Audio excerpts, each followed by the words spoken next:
Assalamualaikum warahmatullahi wabarakatuh. Salam Om Swastiastu, Namo Buddhaya, salam kebajikan. Hai halo semuanya. Hari ini kita akan membahas tentang topik penting nih, yang super penting. Tapi buat siapa ya? Yaps, buat kalian generasi alpha atau gen alpha. Mengenai bagaimana caranya membangun kesadaran tentang empati dan gimana agar bisa menggunakan teknologi dengan bertanggung jawab. Kalian nih gen alpha yang lahir mulai tahun 2010 ke atas pasti udah sangat akrab dong dengan namanya teknologi.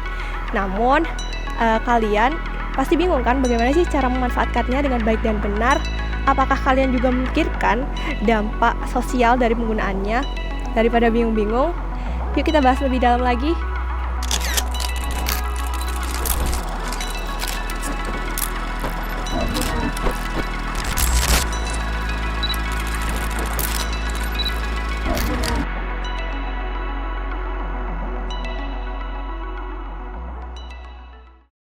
Topik pertama yaitu mengenai karakteristik generasi alpha dan teknologi dalam kehidupan gen alpha.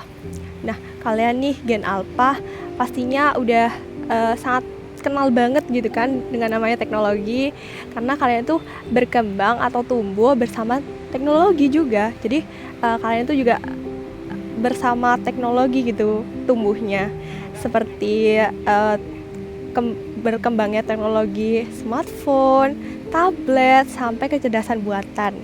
Nah, teknologi ini tuh bukan jadi hal baru gitu kan buat kalian.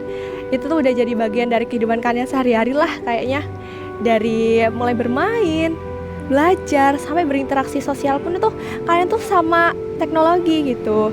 Jadi, meskipun kalian ini udah paham, udah tahu, dan jago menggunakan teknologi, tapi kalian tuh harus tahu kan, pasti ada yang perlu diperhatikan, yaitu salah satunya bagaimana kalian agar bisa tetap berinteraksi dengan orang lain dengan tanggung jawab dan dengan baik.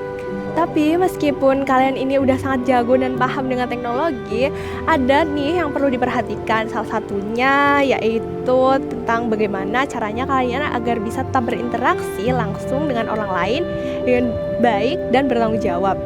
Meski teknologi ini tuh bikin segalanya cepat dan mudah, kadang kalian tuh juga lupa gitu membawa nilai-nilai empati dalam berinteraksi digital. Nah, jadi penting nih buat kalian generasi gen alpha paham gimana teknologi ini tuh sangat berpengaruh gitu kepada hubungan sosial kalian. Memasuki topik yang kedua yaitu tentang memahami empati dalam dunia digital. Sekarang yuk kita ngobrol soal empati di dunia digital. Empati itu merupakan kemampuan untuk mengerti dan merasakan perasaan orang lain. Dan ini penting banget untuk menjalin hubungan yang baik. Tapi gimana kita bisa melatih empati dunia maya sedangkan interaksi seringnya cuma lewat layar? Jadi waktu kita ngobrol langsung, kita bisa merasakan ekspresi wajah, nada suara, dan merasakan emosi di balik kata-kata. Tapi untuk dunia digital seperti media sosial, sering banget nih hal-hal ini hilang. Kata-kata yang kita ketik di layar kadang terasa datar, kurang emosi, dan tanpa sengaja nyakitin. Nah, ini menjadi tantangan tersendiri bagi kalian untuk hadapi karena komunikasi kalian lebih sering virtual daripada tatap muka.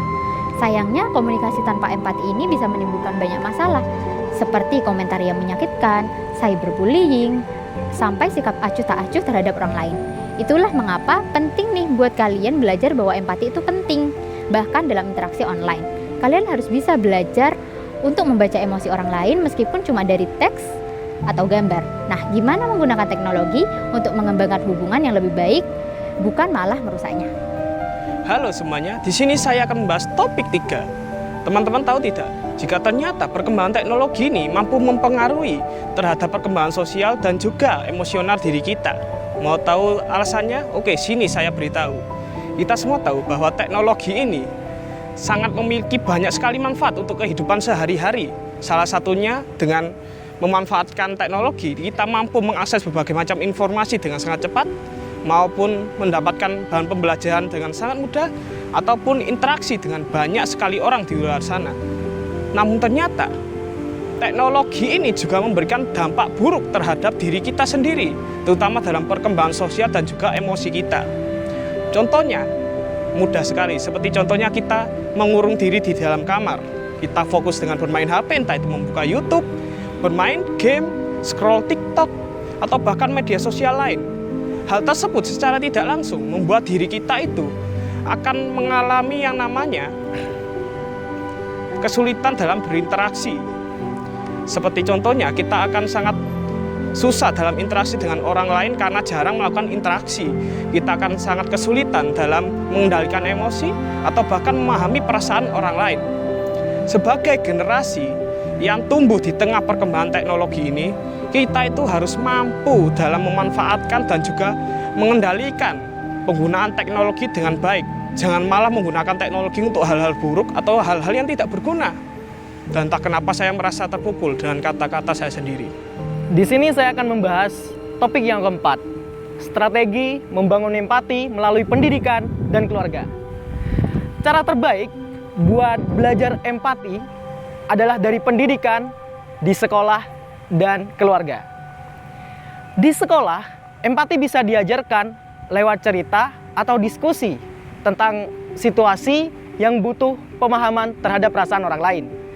Kalian juga bisa belajar empati lewat kerjasama dalam tim atau belajar bareng teman-teman. Di rumah, orang tua kalian punya peran besar. Mereka bisa menjadi contoh dengan cara mendengarkan kalian saat bercerita, ngajarin kalian buat berbicara dengan sopan santun, dan ngajarin gimana menempatkan diri di posisi orang lain. Dengan begitu, kalian bakal ngerti bahwa empati itu penting, baik di dunia nyata dan di dunia digital. Baik, sekarang melanjutkan topik yang kelima. Penggunaan teknologi yang bertanggung jawab dengan dasar pedoman dan nilai-nilai. Teknologi itu keren kalau dipakai dengan bijak, tapi ada tanggung jawab besar yang perlu kalian ingat saat menggunakan teknologi. Penting buat kalian tahu soal etika digital. Misalnya, gimana cara memperlakukan orang dengan hormat di dunia maya, nggak menyebarkan informasi palsu, dan menjaga privasi kalian sendiri serta orang lain. Kalian juga perlu tahu gimana caranya seimbang antara waktu online dan waktu offline. Terlalu banyak waktu di depan layar bisa mempengaruhi kesehatan kalian. Dari stres, gangguan tidur, sampai kecanduan teknologi. Jadi, penting buat menetapkan batasan kesehatan. Topik yang terakhir mengenai kolaborasi dan empati dalam media sosial atau dalam dunia maya. Kalian nih para Gen Alpha pastinya tahu dong, teknologi itu juga bisa loh jadi alat yang hebat untuk membangun empati kalian serta kerjasama kalian.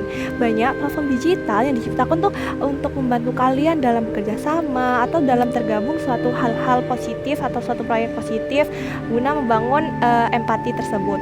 Nah, selain itu, teknologi itu juga bisa dimanfaatkan untuk tempat pembelajaran kalian. Kalian tuh juga bisa berpartisipasi dalam suatu proyek-proyek sosial atau suatu proyek atau komunitas sosial dalam media sosial yang dapat membangun interaksi kalian gitu. Kayak kalian tuh bisa mengasah interaksi kalian dengan baik dan benar. Nah, kayak misalnya kalian tuh tergabung dalam suatu komunitas. Nah, di komunitas tersebut itu kita harus memilah gitu. Kalau komunitas tersebut tuh dapat memberikan impact seperti apa kepada kalian. Jadi dengan begitu dapat disimpulkan bahwa kalian nih para Gen Alpha itu harus mengerti bahwa teknologi itu nggak cuma buat hal-hal yang tidak berguna saja, namun teknologi itu juga memberikan dampak positif yang dapat merubah kalian ke depannya.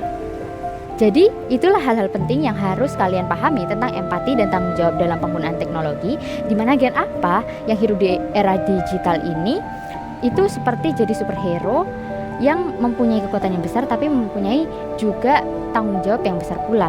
Empati dan tanggung jawab itu jadi superpower yang bikin kalian gak cuma jago scroll, tapi juga jago dalam membuat dampak positif bagi lingkungan kalian. Bayangin, semua Gen Alpha itu menggunakan teknologi dengan bijak dan penuh empati, pasti bakalan bikin kalian jadi Avengers di dunia maya.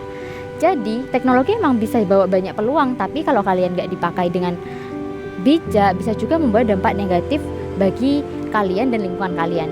Kalian punya tanggung jawab untuk memastikan kalian tumbuh dengan keterampilan emosional yang kuat, terutama empati, biar kalian bisa pakai teknologi untuk membangun dunia yang lebih baik. Ke pasar membeli karangan. Pulangnya membeli bakwan. Mohon maaf bila ada kekurangan. Karena kesempurnaan hanya milik Tuhan. Kami dari kelompok 5 pamit undur diri. Terima kasih sudah menonton. Bye-bye.